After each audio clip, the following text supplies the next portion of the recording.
کہتے وہ کوئی پرچہ لکھا ہے، کیا لکھا ہے بھائی؟ کوئی پرچیاں لکھتے ہیں، غلط چیزیں لکھتے ہیں، غلط مفہوم لکھتے ہیں، غلط مطلب لیتے ہیں، ایسے ان کو نہیں کرنا چاہیے۔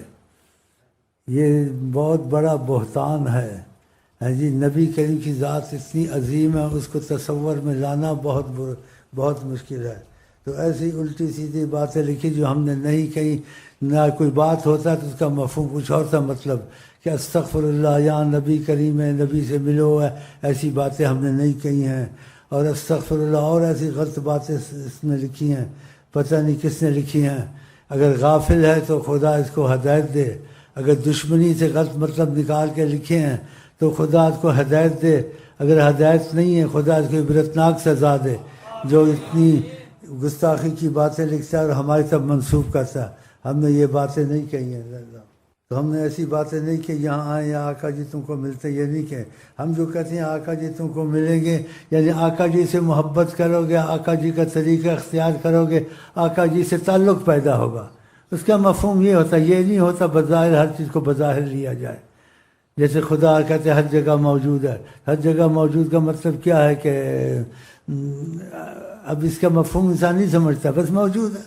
ایسے آقا جی ہر جگہ موجود ہے، مثلا عالمین ہے، موجود کا مطلب ہے ساری دنیا کو دیکھتے ہیں، ساری دنیا ان کے سامنے ہے۔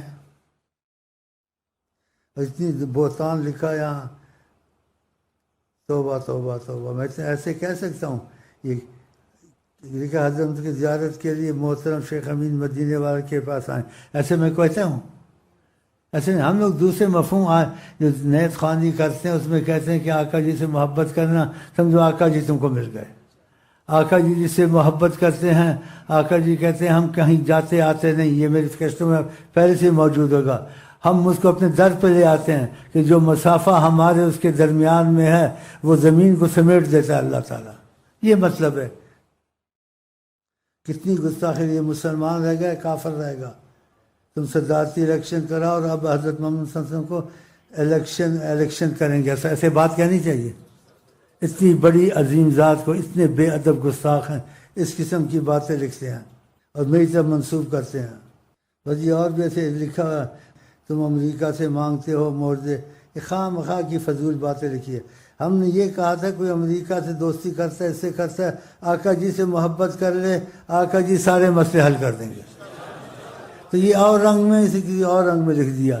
اسے میں نے حوالہ بھی دیا تھا کہ ابن کثیر نے لکھا، اس کتاب کو اتنی مضبوط ہے کہ جو لوگ نبی کی عظمت کے خلاف، وہ بھی اس کتاب کو مانتے ہیں۔ اس میں یہ واقعہ لکھا ہوا ہے، رئیس المحدث عبداللہ بن مبارک ہوں گا تو آقا جی نے کہا اہل الحق الاعرابی، جلدی سے جاؤ، وہ دیہاتی نکل نہ جائے، اس نے کچھ گزارش کی تھی، اس کو بولو تمہارا کام ہو گیا۔ تو ہدایت النبی سلام کا جواب دیتے ہیں۔ تو اس قسم سے باتیں اس مفہوم پہ لکھی تھی، اس نے کسی اور مفہوم سے غلط مت لکھ دیا ہے۔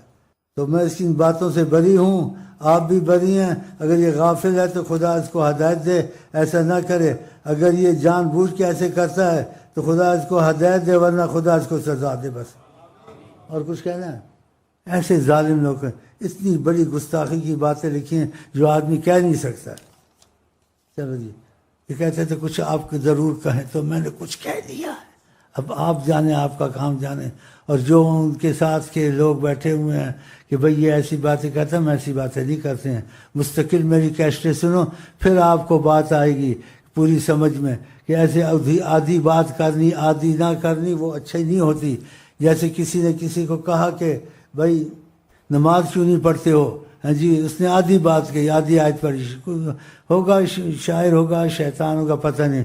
اس نے کہا خدا کہتے ہیں لا تقربوا الصلاۃ، نماز کے قریب نہ جاؤ۔ بتاؤ، پوری آیت نہیں پڑھی، پوری آیت کہ لا تقربوا الصلاۃ وانتم سکارا، نماز کے قریب نہ جاؤ جب تم نے شراب میں نشہ کیا، اس وجہ سے۔ تو اس نے لا تقربوا الصلاۃ پکڑ لیا، تم آگے نشے ہو، وہ نہیں بتایا۔ بتاؤ، تو ایسی ادھوری باتیں کرنی، اور بھی ایسے مثالیں بہت موجود ہیں۔ تو اس قسم کی باتیں ادھوری کرنی یہ بہت ظلم ہے، ایسی باتیں نہیں کرنی چاہیے۔ سمجھ میں آیا آپ کے؟ میری سمجھ میں تو یہی آتا ہے، ایسے ہی سمجھا دوں یا پھر کچھ اور بولوں؟ نہ، استغفر اللہ، استغفر اللہ۔